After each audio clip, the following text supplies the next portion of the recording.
Welcome to Across the Balkans. Great to have you with us on the show. I'm Nafisa Latic. Another meeting between leaders from Kosovo and Serbia aiming to normalize ties ended with just a verbal deal and no signatures.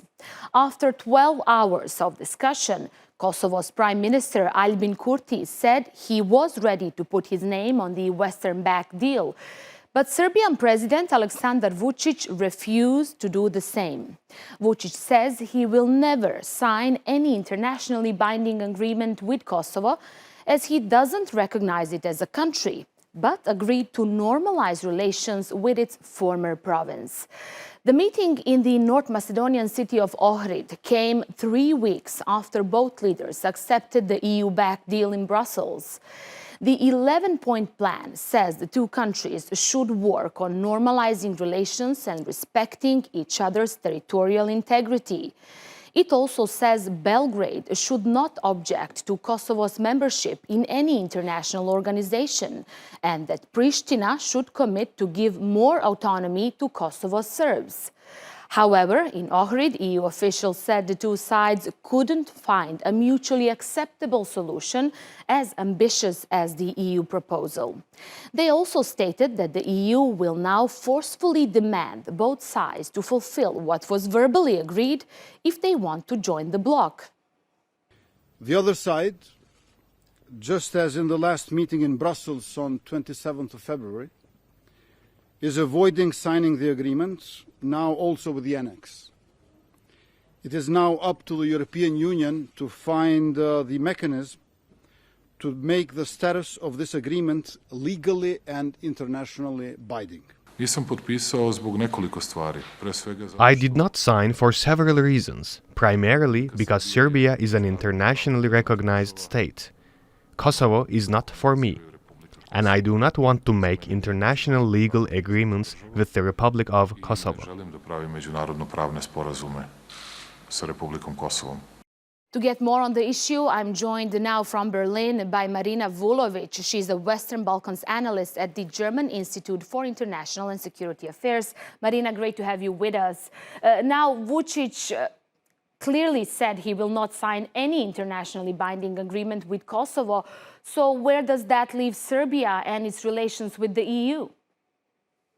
So basically, the adoption of this deal, at least verbally, means that the responsibility for its implementation lies exclusively within the framework of EU accession of Serbia, which means it becomes part of Chapter 35. Because nothing was actually signed, this means that the agreement is not a legally binding agreement under international law.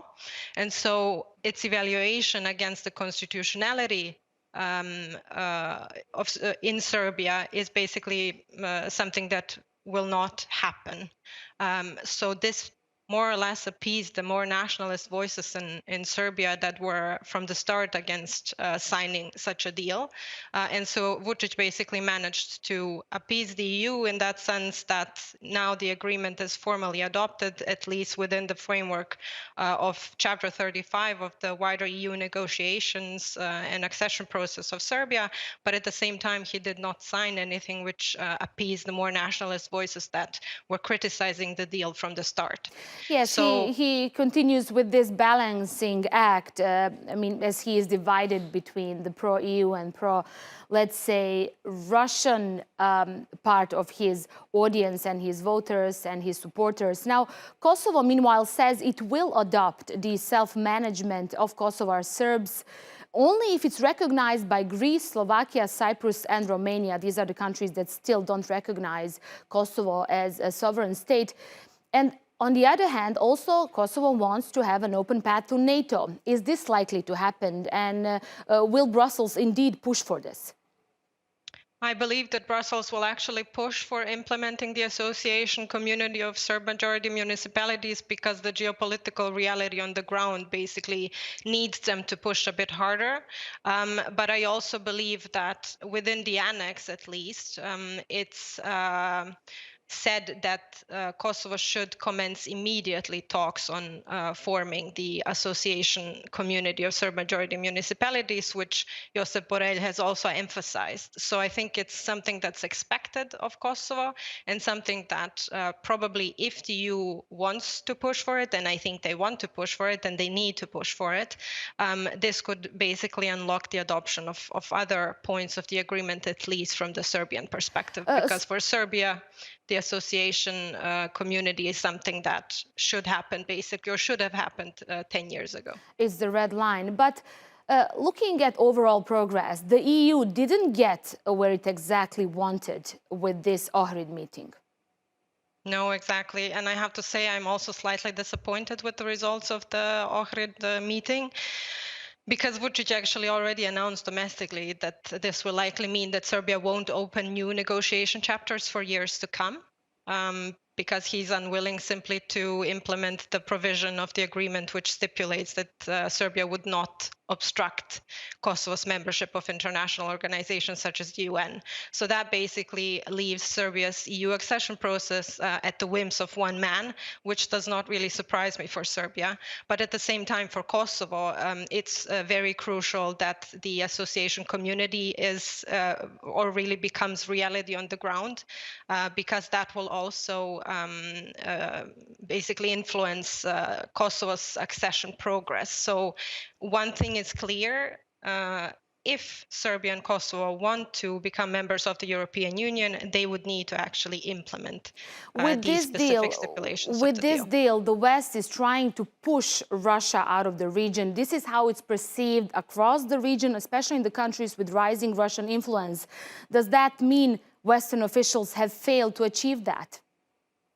More or less, yes. I believe the deal as it is phrased now and lacking formal signature doesn't really help this cause of pushing Russia out of the Balkans very well. I believe that the only way to actually achieve this is for the two parties, for Serbia and Kosovo, to sign, and I actually mean sign, a legally binding agreement whose implementation would actually, or whose obligation for implementation would stem from international law. And that would involve either, well, more or less, or like preferably a de jure recognition of Kosovo, because anything in between really muddies the waters. De facto recognition is not the same as de jure. It can, of course, move along the process to getting to the point of de jure recognition, but anything in between really is a state of affairs that is not conducive to a sustainable solution.